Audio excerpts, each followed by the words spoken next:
So my name's Harry. I work for a company called Fugro. What we essentially are is a geodata company. My specific role in the company is a weather forecaster. I was at the University of Reading studying meteorology before joining Fugro, which is my first graduate role after graduating 6 years ago. And yeah, that's kind of a little bit of a background of me.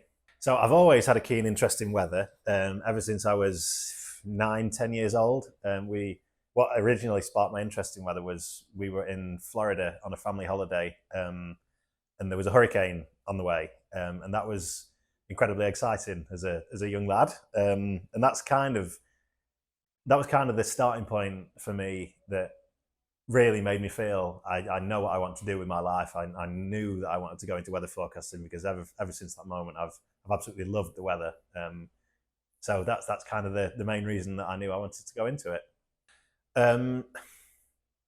Being in weather forecasting, I wouldn't say there's too much with regards to research. A lot of the projects that we forecast for are conducting their own research. So we will provide forecasts for external and internal clients who are kind of doing the research. We don't always get to know what's kind of going on with the different projects. We'll kind of just deliver the forecast for whatever they're working. And they don't necessarily tend to tell us what's going on from time to time. But something that we are really transitioning away from is oil and gas and moving towards more research for new wind farms and new solar farms, that sort of thing, which is really exciting. I've only been at Fugro for 6 years, and seeing the transition even in the last 5 or 6 years has been incredible. It's really exciting to be a part of. I think the thing that I find the most exciting is the transition away, because it's in the news all the time, climate change and moving towards a more sustainable future. Actually being a part of that energy transition I find really exciting. So moving away from oil and gas and moving towards new sustainable methods of getting energy and making sure we all have energy security. I would say I find that the most exciting thing, and being a part of that is amazing. I'd probably say the most challenging thing as a weather forecaster, I don't think it'd be a surprise to hear this, but getting the forecast wrong and having to deal with certain clients would probably be the most challenging part, because they're obviously wanting to know why the forecast has been incorrect, what's gone wrong, what could we do better next time. I'd probably say the most challenging part would be when things go wrong and clients want to know about it. Yeah, and our company Fugro is really developing a lot of new technology that they're working on in the ocean environment. With us kind of just forecasting, we don't really get to see too much of that. I know something that they are building at the moment is uncrewed remote vessels, so they can go out and investigate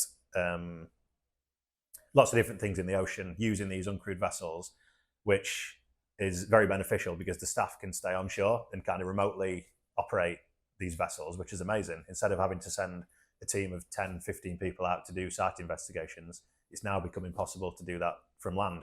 So that's probably something that they're really pushing at the moment. Yeah, that's exciting. It's incredibly important. Yeah, I can't really emphasize enough how important networking is. Getting into these sessions and making sure that you're getting in touch with potential employers, even if it's not necessarily something that you think you might be interested in now. As a first year, you never know what's going to happen throughout the rest of your university career. I think getting in touch with as many different companies as possible and kind of not really getting your foot in the door, but kind of making companies aware that you are interested in different things is really, really important.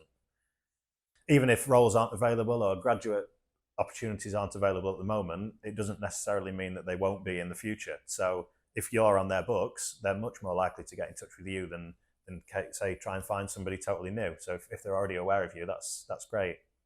Another tip that I'd maybe have when applying for jobs would be, even if you don't think you're 100% suited to the role, if it's something you're really interested in and really want to do, just go for it. You never know. I think that's a really good piece of advice. Hard work, for sure. I think that won't be a surprise to hear. I think working hard is always important. Being personable as well. It's not always about kind of the technical skills and the knowledge that you have. I think being able to work as part of a team, and obviously you don't have to be friends with everybody at work. Everybody has different friendship groups, which is fine. But just making sure that you're personable and you get on with everybody and you're able to work in kind of a professional environment, that is equally as important as knowing your subject, knowing all your technical skills, I would say. I can't really imagine myself working in a different sector other than weather. So I absolutely love forecasting. I find it gives me a real buzz when I know that I've contributed to something operational, and I've been able to help out different projects. I find that really really rewarding.